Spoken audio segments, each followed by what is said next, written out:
వచనమును చదువుకుందాం. యోసేపు ఫలించెడి కొమ్మ, ఓట యొద్ద ఫలించెడి కొమ్మ, దాని రెమ్మలు గోడ మీదికి ఎక్కి వ్యాపించును. చాలు. ఈ మాటలను దేవుడు మన వినికిడిలో దీవించి ఆశీర్వదించును గాక. ఆమేన్. ప్రభు అయిన యేసుక్రీస్తు పరిశుద్ధ నామమున కూడి వచ్చిన మీ అందరికీ నా హృదయపూర్వకమైనటువంటి వందనాలు తెలియజేస్తూ ఉన్నాను. అలాగే ఆన్లైన్లో పాల్పొందిన వారికి కూడా నా వందనాలు తెలియజేస్తున్నాను. ప్రియమైన దేవుని బిడ్డలారా, బాగున్నారా అందరూ? అమ్మ బాగున్నారా? బాగున్న వాళ్ళందరూ ఒకసారి గట్టిగా దేవునికి స్తోత్రం చేద్దామా? హల్లెలూయా. చాలా మంచిది. ప్రియ దేవుని బిడ్డలారా, కొద్ది నిమిషాలు క్లుప్తంగా దేవుని మాటలను మనము ధ్యానం చేద్దాం. ఇక్కడ మనం చదివినటువంటి వాక్య భాగాన్ని మనము చూస్తే, యాకోబు తన కుటుంబముతో కలిసి ఐగుప్తులో ఉన్నటువంటి యోసేపునొద్దకు వెళ్ళాడు. యోసేపునొద్దకు వెళ్ళిన తర్వాత యోసేపు తన అన్నదమ్ములకు, తన కుటుంబం అంతటికి కూడా ఒక మంచి స్థానాన్ని ఇచ్చాడు. తర్వాత యాకోబు వృద్ధాప్యంలోనికి వచ్చి తాను మరణించడానికంటే ముందు తన కుమారులను దీవిస్తూ ఉన్నాడు. కుమారులు వారి వారి వరుస క్రమాన్ని బట్టి యాకోబు దేవుని దీవెనలు పొందుకొనులాగున వారిని దీవిస్తూ ఉన్నాడు. దీవిస్తూ యోసేపు దగ్గరికి వచ్చేసరికి యోసేపును గురించి ఒక మాట చెప్పాడు. ఏమిటి అనంటే, యోసేపు ఫలించెడి కొమ్మ, ఓట యొద్ద ఫలించెడి కొమ్మ, దాని రెమ్మలు గోడ మీదికి ఎక్కి వ్యాపించును అని దీవిస్తూ ఉన్నాడు. నా ప్రియమైనటువంటి దేవుని బిడ్డలారా, నాటబడిన ప్రతి విత్తనము మొలకెత్తి పెరిగి పెద్దదై మంచి ఫలాలు ఫలించాలి అని ప్రతి ఒక్కరూ కోరుకుంటారు. నాటబడినటువంటి ప్రతి విత్తనము ఫలించాలి, వృద్ధిలోనికి రావాలి. అలాగే పిల్లల విషయంలో కూడా మనము అదే ఆశిస్తూ ఉంటాం. మన పిల్లలు ఫలించాలి అని, వృద్ధి చెందాలి అని, వారు సంతోషంగా ఉండాలి అని, ఆనందంగా ఉండాలి అని ప్రతి తల్లి తండ్రి కోరుకుంటారు. తప్పులేదు.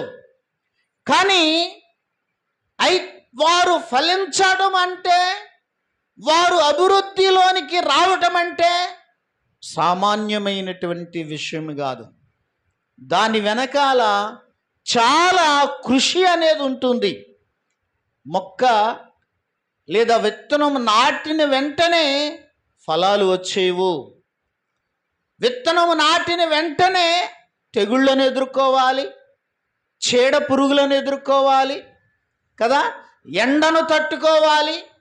ఈ విధంగా ఆ విత్తనము మొలకెత్తి ఆ మొక్క ఎదిగే క్రమంలో ఇవన్నీ ఆ మొక్కకు ఎదురవుతాయి. వీటినన్నిటినీ తట్టుకున్న తర్వాతనే ఆ ఫలాలు అనేవి వస్తాయి.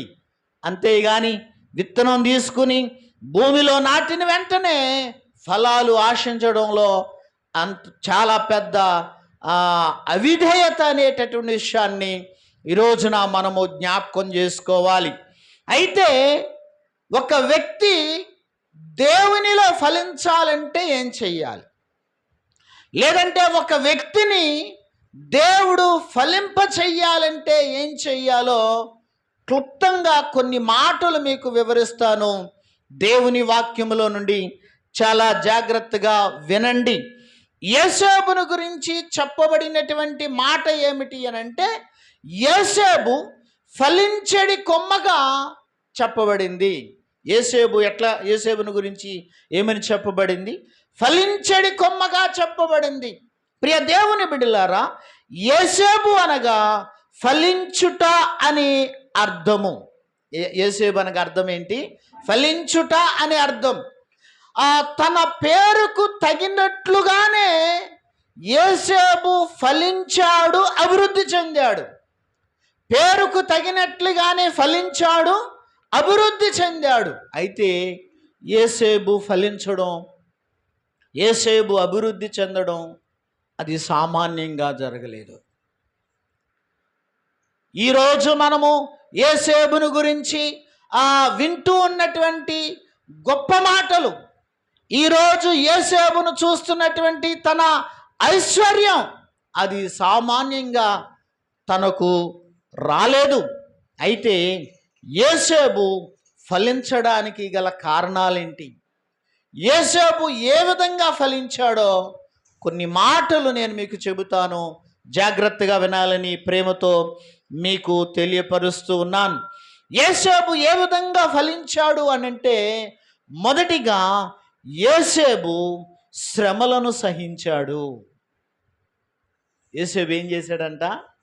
చెప్పాలి. యోసేపు ఏం చేశాడు? శ్రమలను సహించాడు. చూద్దామా ఒక వాక్యాన్ని. ఆదికాండము 37వ అధ్యాయము 19వ వచనము నుండి చదువుకుంటూ వెళదాం.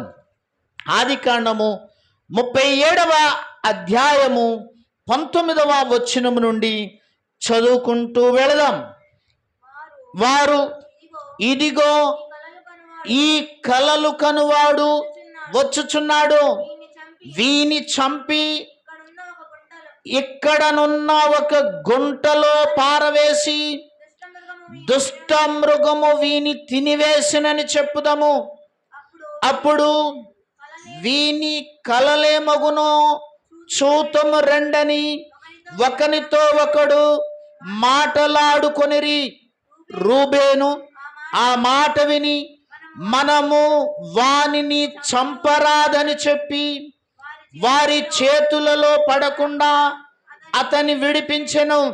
ఎట్లనగా, రూబేను అతని తండ్రికి అతని అప్పగించుటకై వారి చేతులలో పడకుండా అతని విడిపింపదలచి రక్తము చిందింపకుండా అతనికి హాని ఏమీ చేయక అడవిలోనున్న ఈ గుంటలో అతని పడద్రోయుడని వారితో చెప్పెను. యోసేపు 36 వచనం వరకు చదువు తల్లి. యోసేపు తన సహోదరుల యొద్దకు వచ్చినప్పుడు వారు యోసేపు అంగీని అతడు తొడుగుకొని ఉండిన ఆ విచిత్రమైన నిలువుటంగిని తీసివేసి అతని పట్టుకొని ఆ గుంటలో పడద్రోసిరి. ఆ గుంట వట్టిది, అందులో నీళ్లు లేవు.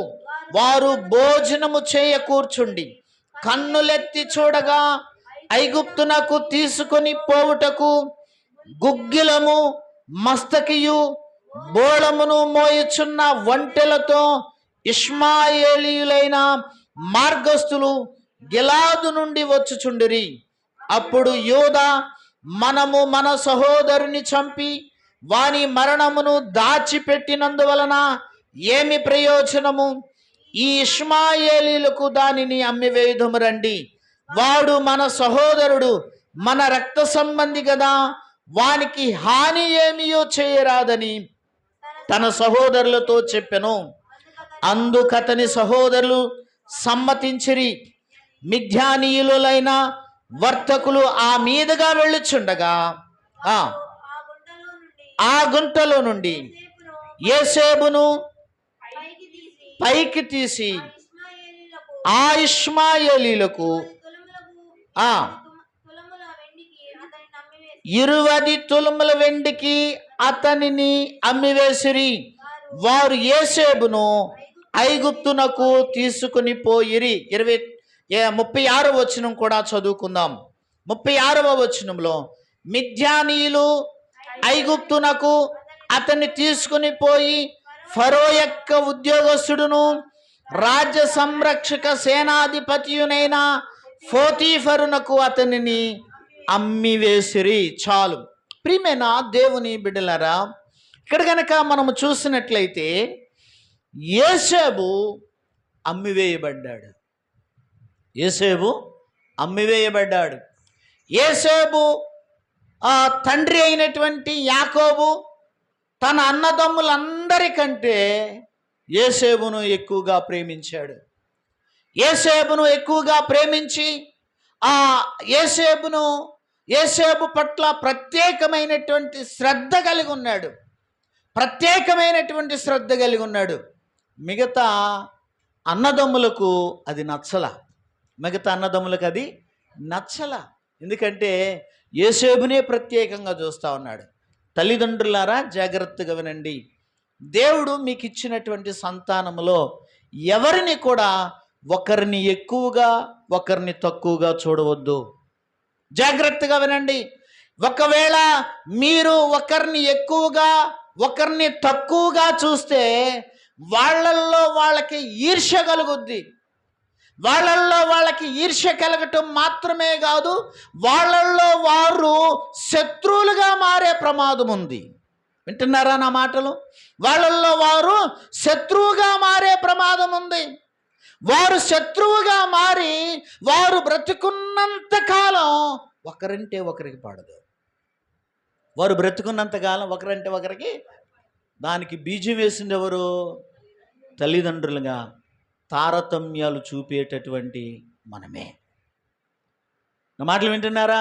ఒకరిని ఎక్కువగా ఒకరిని తక్కువగా, బాగా చదివే వాళ్ళని ఎక్కువగా ప్రేమిస్తాం, ఇంట్లో పనుల్లో సహాయం చేసే వాళ్ళని ఎక్కువగా ప్రేమిస్తాం. మన మాట వినకపోతే ఏం చేస్తాం వాళ్ళని? కొంతమంది ఏం చేస్తారంటే వాళ్ళని ఇష్టపడరు. ప్రియ దేవుని బిడ్డలారా, జాగ్రత్తగా వినండి. వాళ్ళని దండించండి, కానీ ప్రేమ చూపించే విషయంలో వ్యత్యాసం చూపించొద్దు. వాళ్ళని లైన్లో పెట్టండి, కానీ ప్రేమ చూపించే విషయంలో, జాగ్రత్తలు తీసుకునే విషయంలో ఏమాత్రము కూడా వ్యత్యాసము చూపించవద్దు. ఒకవేళ వ్యత్యాసము చూపిస్తే వారు శత్రువులుగా మారే ప్రమాదం అనేది ఉంది. డబ్బున్న వాళ్ళని ఒకలాగా, పిల్లల్లో కూడా వారి సామర్థ్యాన్ని బట్టి ఉద్యోగాలు వస్తాయి, వారి సామర్థ్యాలను బట్టి వ్యాపారాలు చేస్తారు, వారి సామర్థ్యములను బట్టి పనులు చేస్తారు. అంతేగాని సంపాదించే వారిని ఒకలాగా, సంపాదించని వారిని ఒకలాగా చూడవద్దు. అందరినీ సమానంగా చూడు, లేదంటే వారు శత్రువులుగా మారే ప్రమాదం ఉంది. వారు శత్రువులుగా మారటానికి మనమే కారణమవుతూ ఉన్నాము. గనక జాగ్రత్త. ఈ విషయంలో తల్లిదండ్రులుగా మనము జాగ్రత్త పడాలి. ఇక్కడ యోసేపును ప్రత్యేకంగా చూశారు. ఇది అన్నయ్యలు చూసి తట్టుకోలేకపోయారు. ప్రియమైన దేవుని బిడ్డలారా, ఇప్పుడు అన్నయ్యలు యోసేపు మీద ఈర్ష్య పెట్టుకున్నారు, యోసేపు మీద శత్రుత్వం పెంచుకున్నారు. యోసేపుని కొట్టడం మాత్రమే కాదు, చంపివేయటానికి కూడా అన్నయ్యలు వెనకాడలేదు. నా మాటలు వింటున్నారా? యోసేపును చంపివేయడానికి కూడా అన్నయ్యలు వెనకాడలేదు. అయితే ఒకానొక దినాన వీరు వారికి ఉన్నటువంటి మందను కాచుకోవడానికి దూర ప్రాంతం వెళ్ళారంట. దూర ప్రాంతం వెళ్ళినప్పుడు వారి తండ్రి అయినటువంటి యాకోబు యోసేపునకు ఆహారం ఇచ్చి, యోసేపునకు మంచి తినడానికి పదార్థాలు ఇచ్చి యోసేపును పంపిస్తా ఉన్నాడు. అన్నయ్యలు ఎట్లా ఉన్నారో చూసి రమ్మని. అన్నయ్యలు ఎట్లా ఉన్నారు, వారి యొక్క క్షేమాన్ని అడిగి తెలుసుకుని మంచి సమాచారం తీసుకురా అని చెప్పేసి తండ్రి తన కుమారుడైన యోసేపును పంపిస్తా ఉన్నాడు. ఇప్పుడు యోసేపు వెళ్ళాడు. యోసేపు వెళ్ళిన తర్వాత అన్నయ్యలు యోసేపును చూసి ఇక్కడ ఏమని మాట్లాడుకుంటున్నారో మనము చదివాము. ఏమంటూ ఉన్నారంటే వాళ్ళంటా ఉన్నారు, ఇదిగో కలలు కనేవాడు వచ్చాడు అని అంటా ఉన్నారు. ఏంటన్నా, కలలు కనేవాడు వచ్చాడు. అంత మాత్రమే కాదు, ఈ అన్నయ్యలు వారు చేసే పనికి మాలిన పనులన్నీ, వారు చేసే చెడ్డ పనులన్నీ తీసుకుని వచ్చి తండ్రితో చెప్పేవాడు. తండ్రి వారిని ఇంకా ఎక్కువగా దండించేవాడు, ఇంకా ఎక్కువగా మరి వారి మీద కోపపడేవారు. అప్పుడు అది నచ్చలేదు వాళ్ళకి. ఇప్పుడు అంటా ఉన్నారు, ఏమంటూ ఉన్నాడంటే, ఇదిగో కలలు కనేవాడు వచ్చాడు. దేవుడు యోసేపునకు భవిష్యత్తును గూర్చిన దర్శనాలు ఇస్తూ ఉండేవాడు. ఆ దర్శనాలన్నీ కూడా తండ్రితో చెప్పేవాడు, తండ్రితో పంచుకునేవాడు. ఇప్పుడు అంటా ఉన్నాడు, ఇదిగో కలలు కనేవాడు వస్తూ ఉన్నాడు. ఈ కలలు కనేవాడిని ఏం చేద్దాం మనం? ఈ కలలు కనేవాడిని చేతులు కట్టేసి ఏం చేస్తాము అంటా ఉన్నాడంటే, వీడి కలలేమవుతాయో చూద్దాం రండి. వీనిని ఇక్కడున్నటువంటి ఒక గుంటలో పడవేద్దాం, వీనిని చంపేద్దాం, వీడి కలలేమవుతాయో చూద్దాం రండి అని చెప్పేసి ఆ అన్నయ్యలు ఇతని మీద పగ తీర్చుకోవడానికి ప్రయత్నం చేస్తూ ఉన్నారు. ప్రియ దేవుని బిడ్డలారా, వారు అనుకున్నట్లుగానే వారు చేయటానికి ప్రయత్నం చేసినప్పుడు వారి పెద్దన్నయ్య రూబేన్ ఏం చేశాడంటే, ఏమైనా పెద్దవాడు కదా, రూబేన్ ఏం చేశాడంటే, అతనిని మనం చంపొద్దు, చంపకుండా ఇతనిని గుంటలో పడేద్దాం, చంపకుండా ఏం చేద్దాం, ఇతనిని గుంటలో పడవేద్దాం, చంపకుండా గుంటలో పడవేసి వదిలిపెట్టేసి వెళ్ళిపోదాం అని చెప్పేసి అన్నాడు. అయితే వారు భోజనం చేయడానికి అన్నయ్యలు అతన్ని కొట్టి గుంటలో పడేసిన తర్వాత వారు భోజనం చేయటానికి కూర్చున్న తర్వాత వ్యాపారం చేసేటటువంటి ఇష్మాయేలీలు వస్తూ ఉన్నారంట. వారిలో మరొక సహోదరుడు యోధా అన్నాడు, అయ్యా, అతనిని గుంటలో పడవేసి ఆ విధంగా వదిలేయటం వలన మనకు లాభమేంటి? అతనిని ఆ వ్యాపారస్తులకు అమ్మివేద్దామని చెప్పేసి వారు యోసేపుని, గుంటలో పడవేసినటువంటి యోసేపును తీసుకుని వ్యాపారస్తులకు అమ్మివేశారంట. వాళ్ళు తీసుకుని వెళ్ళి ఐగుప్తీయులకు అమ్మివేశారు. ఎవరికి అమ్మేశారు? ఐగుప్తులకు. ప్రియ దేవుని బిడ్డలారా, యోసేపు జీవితంలో ఎన్నో శ్రమలు వచ్చాయి. చూద్దాము, ఒక వాక్యాన్ని చూద్దాము. అపోస్తులుల కార్యములు 7వ అధ్యాయము 9వ వచనం. అపోస్తులుల కార్యములు 7వ అధ్యాయము 9వ వచనంలో గోత్రకర్తలు మత్సరపడి యోసేపు ఐగుప్తునకు పోవుటకు అమ్మివేసిరి. ఏం చేశారంట? అమ్మివేసిరి. కానీ దేవుడు అతనికి తోడై ఉండి అతని శ్రమలన్నిటిలో నుండి తప్పించి, హల్లెలూయా, గట్టిగా స్తోత్రం చెప్దాం. ప్రియమైన దేవుని బిడ్డలారా, ఇదిగో ఈ ఉదయకాల సమయంలో నీ జీవితంలో నీకు ఎన్ని శ్రమలు వచ్చినా, నీ జీవితంలో నీవు ఎన్ని బాధల గుండా వెళ్ళినా, ఎట్టి పరిస్థితుల గుండా వెళ్ళినా, నీ స్థితి ఏదైనా, నీవు దేవుని వైపు చూచినట్లయితే, దేవుని మీద నీవు ఆధారపడుతూ ఉన్నట్లయితే, దేవునిని నీవు నమ్ముకుని దేవునికి నువ్వు ప్రార్థన చేస్తూ దేవునిని నీవు కలిగి ఉన్నట్లయితే దేవుడు నీకు తోడుగా ఉంటాడు. దేవుడు నీకు ఆదరణకర్తగా ఉంటాడు. దేవుడు నీకు సహాయకుడిగా ఉంటాడు. యోసేపు శ్రమలలో ఉన్నప్పుడు, యోసేపు బాధలలో ఉన్నప్పుడు దేవుడు అతనికి తోడై ఉన్నాడంట. చూద్దామా, 105వ దావీదు కీర్తన, 105వ కీర్తనలో ఒక మాట వ్రాయబడినది. ఆ మాటను కూడా చదువుకుందాం. 105వ కీర్తన 17వ వచనం నుండి చదువుకుంటూ వెళదాం. వారికంటే ముందుగా వారి యొక్క పంపెను, యోసేపు దాసుడుగా అమ్మబడెను. చాలు. ఎట్లాగా అమ్మబడ్డాడంట? దాసుడుగా అమ్మబడెను, దాసుడుగా అమ్మబడెను. ప్రియమైన దేవుని బిడ్డలారా, 18వ వచనంలో కూడా చదువుదాం. వారు సంకెళ్ళ చేత అతని కాళ్ళు నొప్పించిరి, ఇనుము అతని ప్రాణమును బాధించెను. అతడు చెప్పిన సంగతి నెరవేరు వరకు యెహోవా వాక్కు అతని పరిశోధించుచుండెను. చాలు. ప్రియమైన దేవుని బిడ్డలారా, ఇదిగో ఈ ఉదయకాల సమయంలో ఒకసారి మనం ఆలోచన చేద్దాం. యోసేపు జీవితంలో ఫలము అనేది కానీ, అభివృద్ధి అనేది కానీ, వృద్ధి చెందడం అనేది సామాన్యంగా రాలేదు.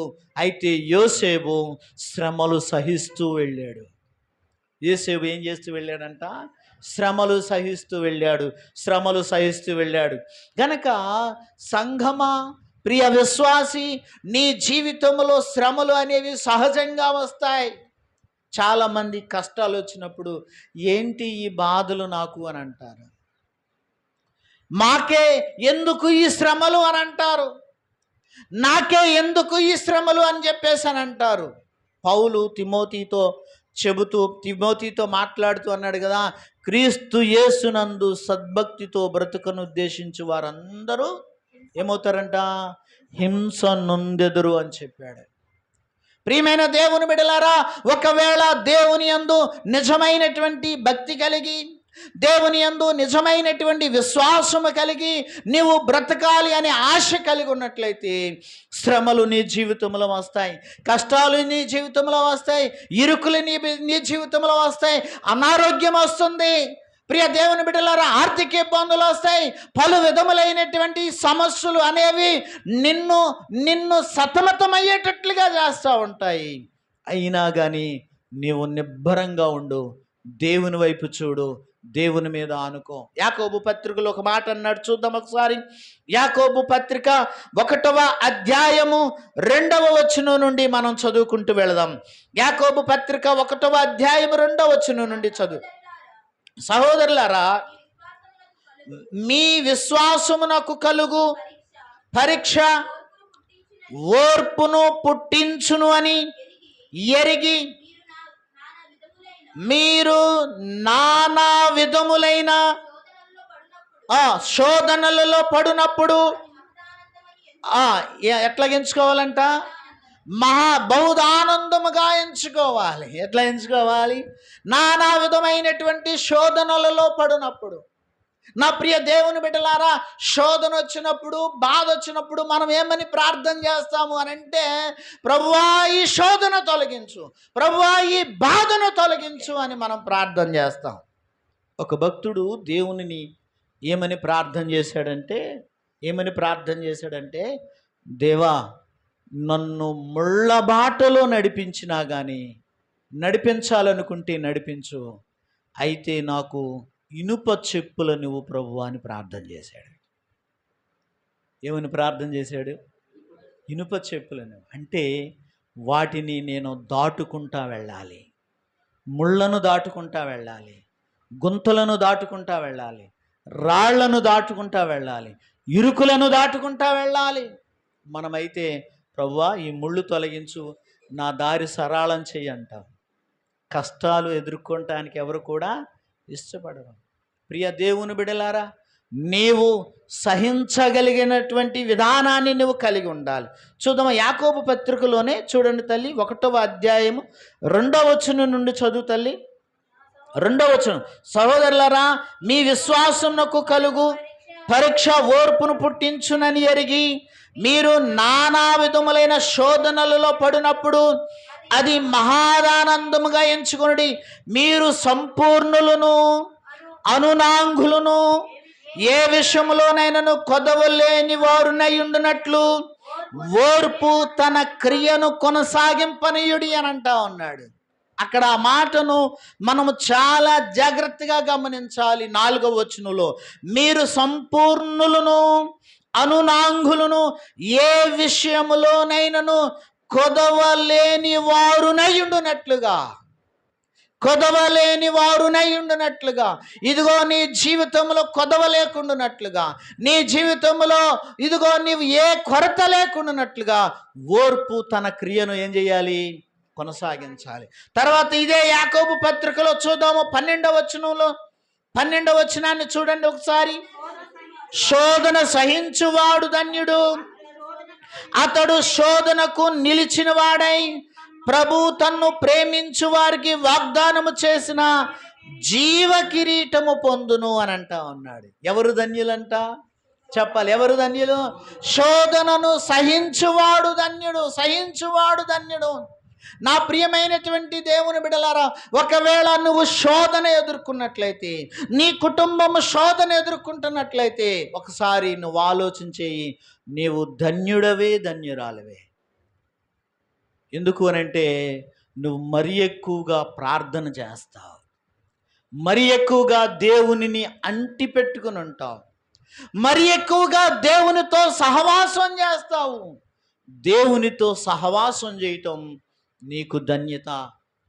దేవునితో సహవాసం చేయటం నీ కుటుంబానికి ధన్యత, నీ కుటుంబమునకు ధన్యత.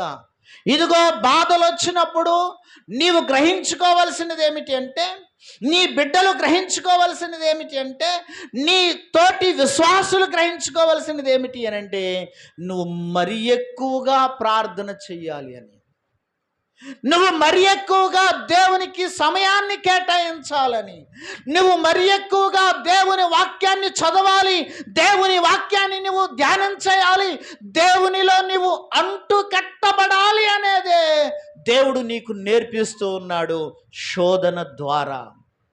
దేని ద్వారా అంట? శోధన ద్వారా. మరి శోధన వచ్చినప్పుడు నీవు దానిని ధన్యతగా చేసుకుంటున్నావా, లేదా దానిని బాధగా నీవు ఎంచుకుంటున్నావా? ఒకసారి ఆలోచించే. బైబిల్ గ్రంథం అయితే చేయమని చెప్తుందంటే శోధన ధన్యత అని చెప్తూ ఉంది. శోధన ఏంటంట? చెప్పాలి, శోధన ఏంటి? ధన్యత. యాకోబు పత్రికలోనే 4వ అధ్యాయం 17వ వచనం నుండి చదువుకుంటూ వెళదాం. యాకోబు పత్రిక 4:17 నుండి చదువుకుంటూ వెళ్తాం. కాబట్టి మేలైనది చేయనరిగియు, ఒకసారి 7వ వచనం నుండి చదువు తల్లి. 4వ అధ్యాయం 7వ వచనం నుండి. కాబట్టి దేవునికి లోబడి ఉండుడి, అపవాదిని ఎదురించుడి, అప్పుడు వాడు మీ ఎదుట నుండి పారిపోవును. ఆ దేవుని యొద్దకు రండి, అప్పుడు ఆయన మీ యొద్దకు వచ్చును.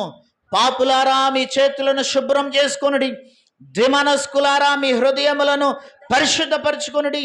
వ్యాకుల పడుడి, దుఃఖపడుడి, ఏడువుడి. మీ నవ్వు దుఃఖమునకును, మీ ఆనందమును చింతకును మార్చుకొనుడి. ప్రభు దృష్టికి మిమ్మును మీరు తగ్గించుకొనుడి, అప్పుడు ఆయన మిమ్మును హెచ్చించును. హల్లెలూయా. ప్రియమైన దేవుని సంగమా, ఒక్కసారి ఆలోచన చెయ్యి, ఒక్కసారి నువ్వు ఆలోచన చెయ్యి. ఇదిగో శోధనను జయించాలి, దేవునికి లోబడాలి, అపవాదిని ఎదిరించాలి. అప్పుడు ఏం చేస్తాడు అపవాది? మన యొద్ద నుంచి పారిపోతాడు, మన యొద్ద నుంచి పారిపోతాడు. సంగమా, ఒకసారి ఆలోచన చెయ్యి. నువ్వు శోధనను సహించడానికి సిద్ధంగా ఉన్నావా? శ్రమలను ఎదుర్కోవడానికి సిద్ధంగా ఉన్నావా? యేసుక్రీస్తుని నమ్ముకోవటం అంటే వాళ్ళు గాలిలో మేడలు కట్టేస్తారు.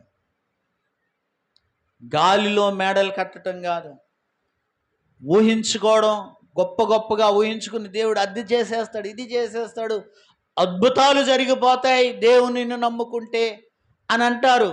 నేనంట, దేవునిని నమ్ముకుంటే అద్భుతాలు ఎంతవరకు జరుగుతాయో జరగవో కానీ శ్రమలు మాత్రం ఖచ్చితంగా వస్తాయి, శ్రమలు మాత్రం ఖచ్చితంగా వస్తాయి, ఇరుకులు ఖచ్చితంగా వస్తాయి, ఇబ్బందులు ఖచ్చితంగా వస్తాయి, బాధలు ఖచ్చితంగా వస్తాయి. అయితే నేను ఖచ్చితంగా చెప్పగలను ఏంటి అని అంటే, ఆ శ్రమలలో, ఆ బాధలలో, ఆ ఇరుకులు ఇబ్బందులలో దేవుడు నీకు తోడుగా ఉంటాడు. దేవుడే నీకు తోడుగా ఉంటాడు, దేవుడే నీకు సహాయకుడిగా ఉంటాడు, దేవుడే నీ చెయ్యి పట్టి నిన్ను నడిపిస్తాడు. ప్రియ దేవుని బిడ్డలారా, ఇదిగో నీవు మేడలు కట్టేస్తావు, నువ్వు లక్షలు సంపాదిస్తావు, నీవు సూపర్గా ఉంటావు అని నేను చెప్పను. అది వాక్యం కూడా చెప్పట్లేదు అట్లాగా. చాలామంది అంటారు, ఇదిగో మీరు చర్చికి వెళ్ళండి మీ జీవితం మారిపోద్ది అని అంటారు. చర్చికి వచ్చినంత మాత్రాన జీవితం మారదు. మన బ్రతుకు మారినంత మాత్రాన మన బ్రతుకు మారాలి. ఏం మారాలంట? చర్చికి రావటం కాదు, కానీ వచ్చిన తర్వాత బ్రతుకు మారాలి. దేవుని వాక్యం విన్న తర్వాత మన ప్రవర్తన మారాలి, మన ఆలోచన విధానం మారాలి, మన నోటి మాటలు మారాలి. ప్రియ దేవుని బిడ్డలారా, ఇవేమీ మారకుండా నేను చర్చికి వెళ్తున్నా, నేను పాటలు పాడుతున్నా, నేను బైబిల్ చదువుతున్నా, నేను నా ఇంట్లో బైబిల్ ఉంది, ఏమీ ఉపయోగం లేనే. నీకేమాత్రం కూడా అది ఉపయోగం లేదు. ఎప్పుడు అనంటే నీ హృదయం మారనంత వరకు, నీ నడవడిక మారనంత వరకు. గనక నా ప్రియమైనటువంటి దేవుని బిడ్డలారా, ఈ ఉదయకాల సమయంలో ఒకసారి జ్ఞాపకం చేసుకొనండి. యోసేపును యాకోబు దీవిస్తూ అన్నాడు కదా, యోసేపు ఫలించెడి కొమ్మ అని అన్నాడు. యోసేపు ఎవరంట? యోసేపు ఫలించెడి కొమ్మ. ఫలించెడి కొమ్మ. ఒక వ్యక్తి దేవుని చేత ఫలించబడాలి అని అంటే తాను మొదటిగా శ్రమలు ఎదుర్కోవాల్సిందే, శ్రమల గుండా వెళ్ళవలసిందే. మేలిమి బంగారం తయారవ్వాలంటే ఆ బంగారము మేలిమి బంగారముగా మారటానికి అగ్నిలో కాల్చబడాలి. అగ్నిలో కాలనంత వరకు మేలిమి బంగారం రాదు. మేలిమి బంగారం రాదు. నీవు దేవుని సన్నిధిలో పరిపూర్ణమైన వ్యక్తిగా నువ్వు మారాలి అనంటే శ్రమల కొలిమిలో నుంచి వెళ్ళవలసినటువంటి వారమే. కనుక నా ప్రియమైనటువంటి దేవుని బిడ్డలారా, మొదటిగా ఏంటి అనంటే శ్రమలను యోసేపు సహించాడు. శ్రమలను సహించటం మాత్రమే కాదు, రెండోదిగా యోసేపు నమ్మకంగా ఉన్నాడు.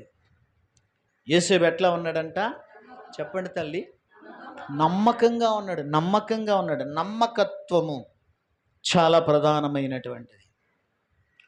ఇద్దరు వ్యక్తుల మధ్య బంధం బలపడాలంటే నమ్మకమే ప్రధానమైన పాత్ర పోషిస్తుంది.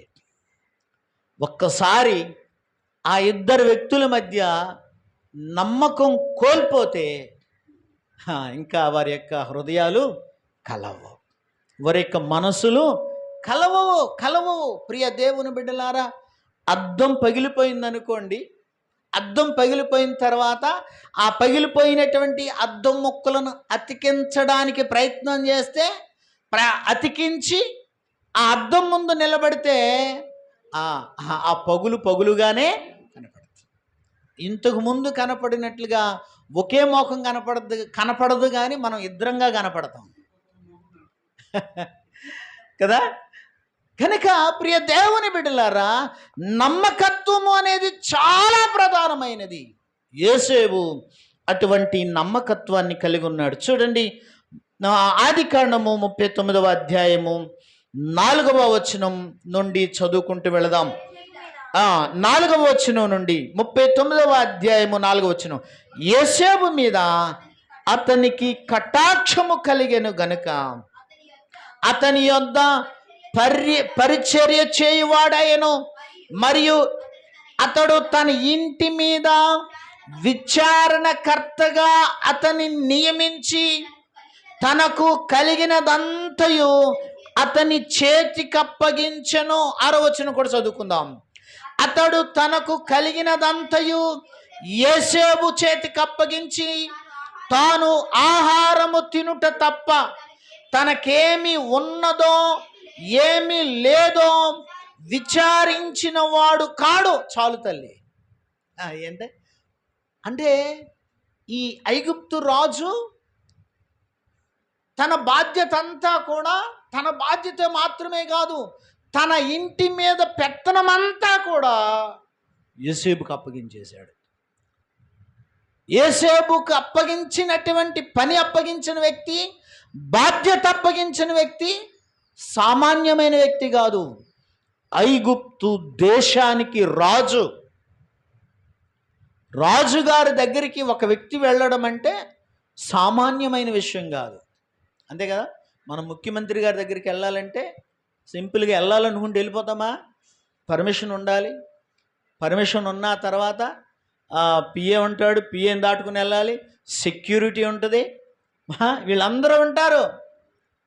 జాగ్రత్తగా గమనించండి. ఒక వ్యక్తి ఒక్క ముఖ్యమంత్రి గారిని కలవాలంటే ఎన్ని జాగ్రత్తలు తీసుకుంటారో. కలిసేటటువంటి వ్యక్తి ఎవరు, ఆ వ్యక్తి ఎటువంటి వాడు, ఎందుకు వెళ్ళాలనుకుంటున్నాడు, అతని బ్యాక్గ్రౌండ్ ఏంటి, ఇవన్నీ విచారణ చేసిన తర్వాతే అప్పుడు ఆయన్ని కలుసుకోవడానికి పర్మిషన్ ఇస్తారు. అటువంటిది రాజుగారిని కలవటానికి వ్యక్తి వెళుతున్నాడంటే ఎటువంటి వ్యక్తి అయి ఉంటాడు? రాజుగారే ఒక వ్యక్తికి బాధ్యత అప్పగిస్తూ ఉన్నాడంటే యోసేపు ఎంత నమ్మకస్తుడై ఉంటాడు. ఆలోచన చేద్దాం. నా ప్రియమైన దేవుని బిడ్డలారా, దేవుని ఇంటిలో మనం నమ్మకంగా ఉండాలి. ప్రార్థన చేసే విషయంలో నమ్మకంగా ఉండాలి. విశ్వాసము కలిగి ఉండే విషయంలో నమ్మకంగా ఉండాలి. దేవుని సన్నిధిలో నడిచే విషయంలో నమ్మకంగా ఉండాలి. దేవుని బిడ్డగా ప్రవర్తించే విషయంలో నమ్మకంగా ఉండాలి. నమ్మకం లేకపోతే జాగ్రత్త సుమ. మనము నమ్మకత్వాన్ని కోల్పోతే చాలా ప్రమాదములో పడతాం. బైబిల్ గ్రంథం ఒక మాట చెబుతున్నది. ఆ మాటను చదువుకుందాం ఒకసారి. మత్తయి సువార్తలో 25వ అధ్యాయములో యేసు ప్రభు వారు ఒక ఉపమానం చెప్పారు. మత్తయి సువార్త 25వ అధ్యాయములో యేసు ప్రభు వారు ఒక ఉపమానం చెప్పారు. ఆ మాటలను మనం చూద్దాం ఒకసారి. 25వ అధ్యాయము 14వ వచనము నుండి చదువుకుంటూ వెళితే అక్కడ ఒక మనుష్యుడు దేశాంతరమునకు ప్రయాణమై తన దాసులను పిలిచి తన ఆస్తిని వారికి అప్పగించినట్లుండును.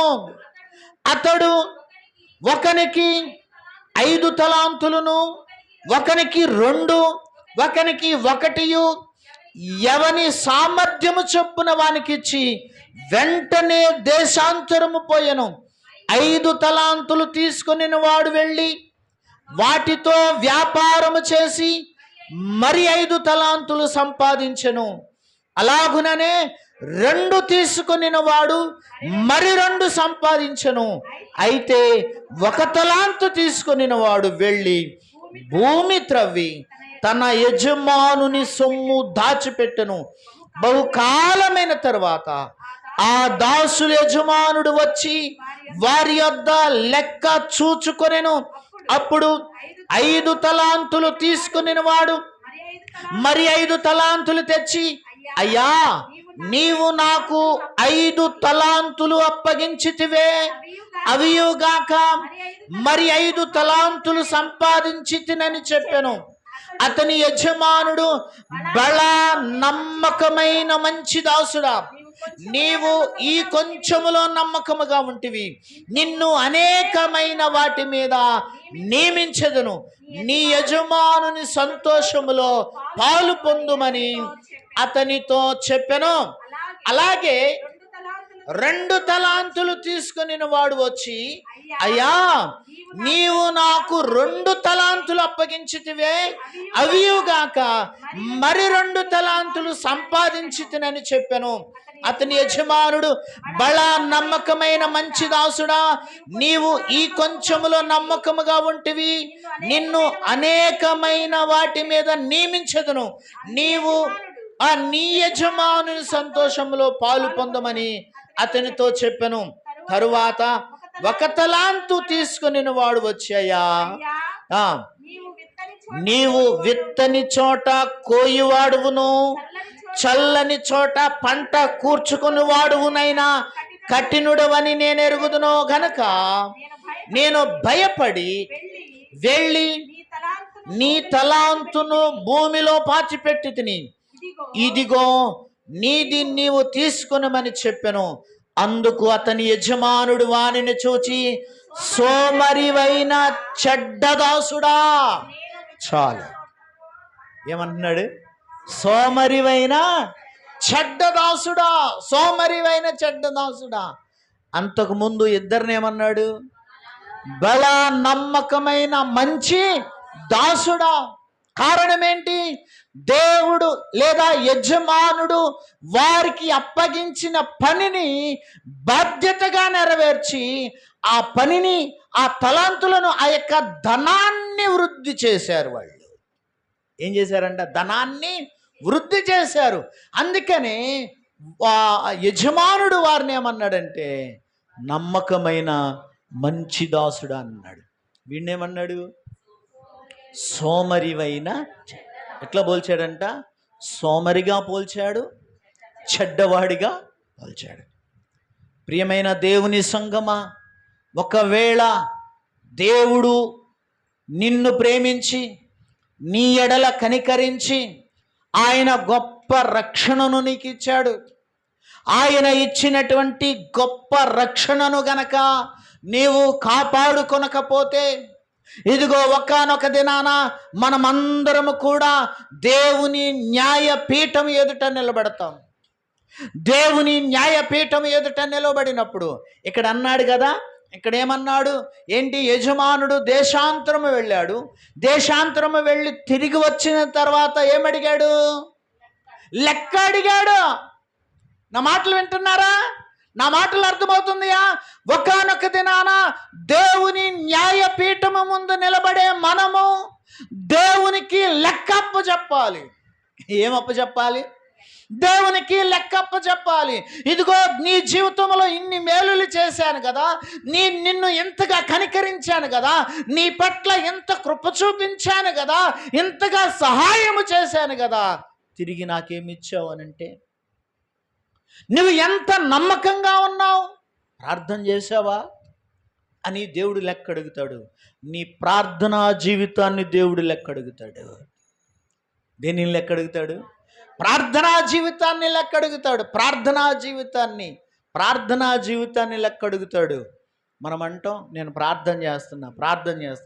దేని కొరకు మనం ప్రార్థన చేస్తున్నాం? అమ్మ చెప్పండి, దేనికోసం మనం ప్రార్థన చేసేది? మన కోసం, మన పిల్లల కోసం, మన కుటుంబం కోసం ప్రార్థన చేస్తాం. మన ప్రార్థన ఏంటి తల్లి? చెప్పరేంటమ్మా, మీరు ప్రార్థన చేస్తున్నారా? ఏమని ప్రార్థన చేస్తున్నారు? చేసేటప్పుడు, ప్రభువా నా కుటుంబాన్ని కాపాడయ్యా, నా పిల్లలను కాపాడయ్యా, నా పిల్లలకి ఆయురారోగ్యాలు ఇవ్వయ్యా, నాకు ఆర్థిక ఇబ్బందులు ఉన్నాయి, ఇబ్బందులు తొలగించాయి. ఇదే కదా మన ప్రార్థన? ఇదేనా? మరి ఏంటి మన ప్రార్థన ఏంటి? ఈ విధమైనటువంటి ప్రార్థన దేని కొరకు అంటే నీ స్వార్థంతో చేస్తున్నావు. దేనితో అంట? నీ స్వార్థంతో నిండుకొని ఉంది నీ ప్రార్థన. నీ ప్రార్థన ప్రధానమైనటువంటిది. నీ ప్రార్థనలో ప్రధానమైనది ఏముండాలి? స్వార్థము లేని ప్రార్థన ఏంటంటే, ప్రభువా నా బిడ్డలను రక్షించు, నా బిడ్డలను పాపము నుంచి రక్షించు, నా బిడ్డలను సాతాను క్రియల నుండి రక్షించు. అది మన ప్రార్థన. నా బిడ్డలు మారు మనసు పొందాలయ్యా, నా బిడ్డలు నీ కాపుదలలో ఉండాలయ్యా అని నువ్వు ఏ విధంగా ప్రార్థన చేస్తున్నావో, నా బిడ్డలు మారు మనసు పొందాలయ్యా అని ప్రార్థన చేస్తే అది స్వార్థము లేని ప్రార్థన. నా బిడ్డలు రక్షణ పొందాలయ్యా, నా బిడ్డలు పాపమునకు దూరంగా ఉండాలయ్యా, నరకమును తప్పించుకోవాలయ్యా, నా బిడ్డలు ప్రార్థన పరులుగా ఉండాలయ్యా, నా బిడ్డలు మందిరానికి రావాలి, నా బిడ్డలు నీ మందిరములో అంటుకట్టబడాలి, నా బిడ్డలు నీ మందిరములో నాటబడిన మొక్కల వలె ఉండాలయ్యా. ఒక భక్తుడు ప్రార్థన చేస్తాడు. ఏంటంటే దేవుని సన్నిధిలో కీర్తనలో ఉండే ఎగ్జాక్ట్గా నేను మర్చిపోయాను. వారి పిల్లలను గురించి చెప్తున్నాడు. వారి పిల్లలు యెహోవా మందిరములో నాటబడిన వారే. ఏంటన్నా అమ్మ చదువు తల్లి ఒకసారి. యెహోవా యందు భయభక్తులు కలిగి ఆయన త్రోవల యందు నడుచు వారందరూ ఏంటన్నా నిశ్చయముగా నీవు ధన్యుడవు, నీకు మేలు కలుగును, నీ భార్య ఫలించు ద్రాక్షావల్లి వలె ఉండును, నీ భోజనపు బల్ల చుట్టూ నీ పిల్లలు ఎట్లా ఉంటారంట? ఒలీవ మొక్కల వలె ఉంటారు. ఎవరు పిల్లలు వీళ్ళు? అందరు పిల్లలు కాదు. ఎవరైతే దైవభక్తి కలిగి ఉంటారో, మనం అనుకుంటాము వాళ్ళకి డబ్బులు ఉంటే వాళ్ళకేంటిలే నెంబర్ 1గా ఉన్నారు అని అనుకుంటాం. ఈరోజు డబ్బు ఉంది, ఈరోజు డబ్బు సంపాదిస్తున్నారు, ఈ రోజున ఆస్తులు ఉంటున్నాయి, ఈ రోజున మంచిగానే ఉంటున్నారు, తినటానికి కొదువు లేకుండా ఉంటున్నారు, ఇల్లు కొంటున్నారు, బంగారం కొంటున్నారు, స్థలాలు కొంటున్నారు. రేపటి దినాన దేవుడు లెక్క అడుగుతాడు. ఆ లెక్క ఏం చూపిస్తావు దేవునికి? నువ్వు దేవునికి నువ్వు చూపించే లెక్క ఏంటి? నీ పిల్లల రక్షణ కోసం నువ్వు ప్రార్థన చేసావా? నీ పిల్లలు మారు మనసు పొందాలని దేవుని వాక్యాన్ని వినున్నట్లుగా ప్రోత్సహించావా? నీ పిల్లలు దేవుని సన్నిధికి రావాలని నువ్వు ప్రోత్సహించావా? హన్నా ఏం చేసింది? దేవుడు కుమారుడిని ఇచ్చిన తర్వాత ఆ కుమారుడు పెరిగి ఒక వయసు వచ్చే వరకు ఎక్కడుంది? ఇంట్లో కూర్చుందా? చెప్పరేంటమ్మా? దేవుని మందిరంలో తన కుటుంబాన్ని త్యాగం చేసి వచ్చి, నా కొడుకు దేవుని చేత దీవించబడులాగున దేవుని మందిరంలోనే ఇల్లు కట్టుకొని ఇంట్లో ఉంది అన్నమాట. దేవుని మందిరంలోనే ఉంది. నా ప్రియమైన దేవుని బిడ్డలారా, దేవుని మందిరంలో ఒలీవ మొక్కల వలె ఎదగాలనుకుంటున్నావా? బాధ వచ్చినాడు, అయ్యో నా కొడుకు బాధ వచ్చింది, నా కూతురికి బాధ వచ్చింది, నాకు ఆ బాధ వచ్చింది, ఈ బాధ. ఏడవటం కాదు, ఏడవటం వలన ఉపయోగం లేదు. వారి కోసం నువ్వు ప్రార్థన చెయ్యి. ఏమని ప్రార్థన? బాధలు తీసే ప్రభువా కాదు, మారు మనసు పొందాలి ప్రభువా, రక్షణ పొందాలి ప్రభువా, పాపాన్ని విడిచిపెట్టాలి ప్రభువా, నీ సన్నిధిలోనికి రావాలయ్యా, నీ వాక్యంలో అంటుకట్టాలి ప్రభువా అని ప్రార్థన చెయ్యాలి. ఏమని ప్రార్థన చేయాలి? ఎందుకంటే దేవుడు లెక్క అడుగుతాడు. దేవుడు ఏం చేస్తాడు? లెక్క అడుగుతాడు. ఇక్కడ ముగ్గురిని లెక్క అడిగాడు. ఇద్దరిని అన్నాడు బలా నమ్మకమైన వాడా అన్నాడు. ఇద్దరిని ఏమన్నాడు? నమ్మకమైన వాడా, నమ్మకమైన నా దాసురాలా, నమ్మకమైన నా కుమార్తె అని పిలిపించుకుంటావా, లేదా సోమరివైన చెడ్డవారులారా అని పిలిపించుకుంటారా? దేవుని చేత ఏమని పిలిపించుకోవాలనుకుంటున్నారు? ఒకసారి ఆలోచన చేయండి. లూకా సువార్త 19వ అధ్యాయం 17వ వచనం. లూకా సువార్త 19వ అధ్యాయం 17వ వచనం. త్వరగా చదువు తల్లి ఒకసారి. అతడు బలా మంచి దాసుడా, నీవు ఈ కొంచెములో ఎట్లా ఉన్నాడంట? చెప్పాలి తల్లి. ఎట్లా ఉన్నాడంట? నమ్మకంగా ఉంటివి గనుక అమ్మ 10 పట్టణముల మీద అధికారిగా ఉండుమని అతనితో చెప్పాడు. ప్రియ దేవుని బిడ్డలారా, నమ్మకమైన వారికి దేవుడిచ్చే బహుమానాలు అట్లా ఉంటాయి. ఆ సమయం అయిపోయింది. ఈ వాక్యాన్ని చదువుకుని ముగించుకుందాం.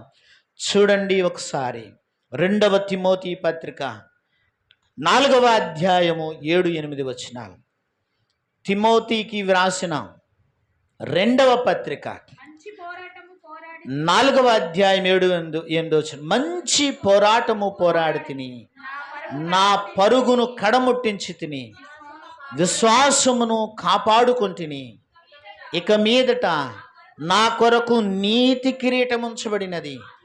ఆ దినమందు నీతిగల న్యాయాధిపతి అయిన ప్రభువది నాకు మాత్రమే కాకుండా తన ప్రత్యక్షతను అపేక్షించు వారికి అందరికీ అనుగ్రహించును. చాలు. నా ప్రియమైనటువంటి దేవుని బిడ్డలారా, ఇదిగో ఇక్కడ పౌలు అంటా ఉన్నాడు కదా, మంచి పోరాటం పోరాడాడు అని అంటున్నాడు. ఏ పోరాటం అంట? ఏ పోరాటం? మంచి పోరాటం. తర్వాత పరుగును కడముట్టించాను, ముగించాను. నా విశ్వాసపు పరుగును ముగించాను. ముగించటం మాత్రమే కాదు, విశ్వాసమును కాపాడుకున్నాను. అంటే విశ్వాసాన్ని కాపాడుకున్నాడంటే ఎంత నమ్మకంగా ఉండుంటాడు. నా మాటలు వింటున్నారా? అర్థమవుతున్నాయి నా మాటలు? ఎంత నమ్మకంగా ఉంటే ఈ మాట చెప్పగలుగుతాడు. ఆలోచన చేద్దాం. ప్రియ దేవుని బిడ్డలారా, ఒకసారి పరిశీలన చేసుకుందాం. యోసేపును గురించి యాకోబు దీవిస్తూ అన్నాడు కదా, యోసేపు ఫలించడి కొమ్మ. యోసేపు ఫలించడి కొమ్మ. యోసేపు ఫలించాడు, అభివృద్ధి చెందాడు. ఒక వ్యక్తి దేవుని చేత ఫలించి అభివృద్ధి చెందాలి అని అంటే ఏం చేయాలి, ఎట్లా ఉండాలి అని గనుక మనం ఆలోచన చేస్తే, యోసేపు విషయంలో యోసేపు ఫలించడానికి గల కారణం ఏంటంటే రెండే విషయాలు చూసాం. ఒకటి, శ్రమలను సహించాడు. రెండు, నమ్మకంగా ఉన్నాడు. ఇంకో 2 పాయింట్లు ఉన్నాయి. దేవుని చిత్తం అయితే వచ్చేవారు నాడు వాటిని మనం ధ్యానం చేద్దాం. అయితే ఈ రోజున ఈ 2 మాటలను పరిశీలన చేసుకుందాం. ఒకవేళ నీకు శ్రమలు ఎదురైతే ఆ శ్రమలలో నువ్వు కృంగిపోతున్నావా?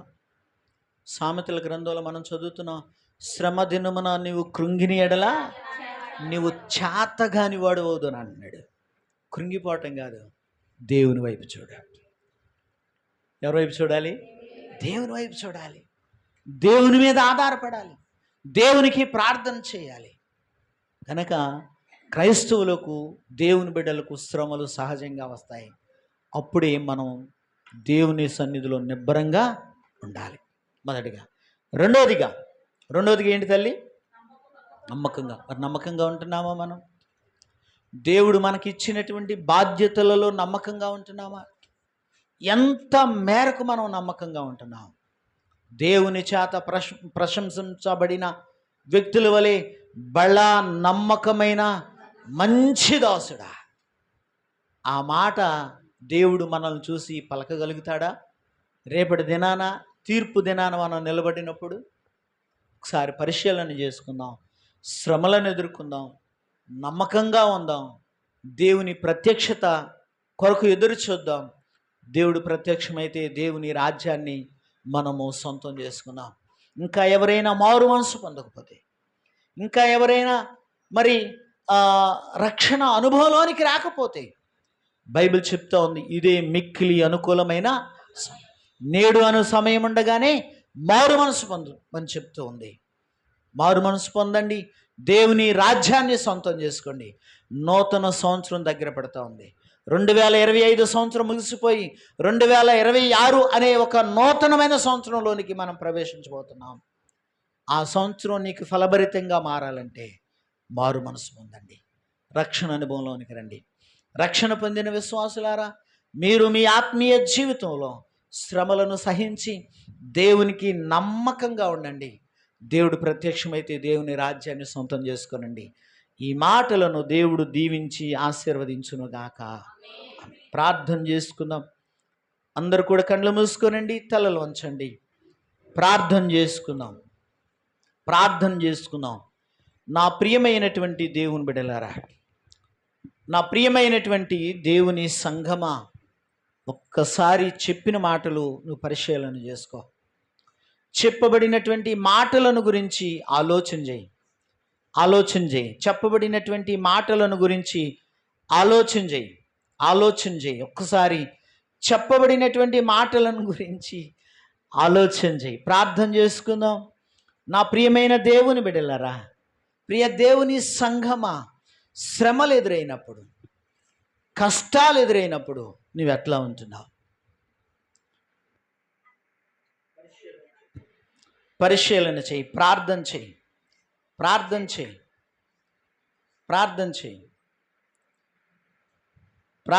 అందరూ కూడా ప్రార్థన చేయండి. అందరూ కూడా ప్రార్థన చేయాలి. ప్రభువా, శ్రమలు సహించగలిగిన ఓర్పును నాకు ఇవ్వయ్యా. శ్రమలను సహించగలిగిన ఓర్పును నాకు ఇవ్వయ్యా. అయ్యా, నాకు ఓర్పును దయచేయవా ప్రభువా, నాకు ఓర్పును దయచేయ్యా. అయ్యా, శ్రమలు ఎంతగా ఎదురైనా అంత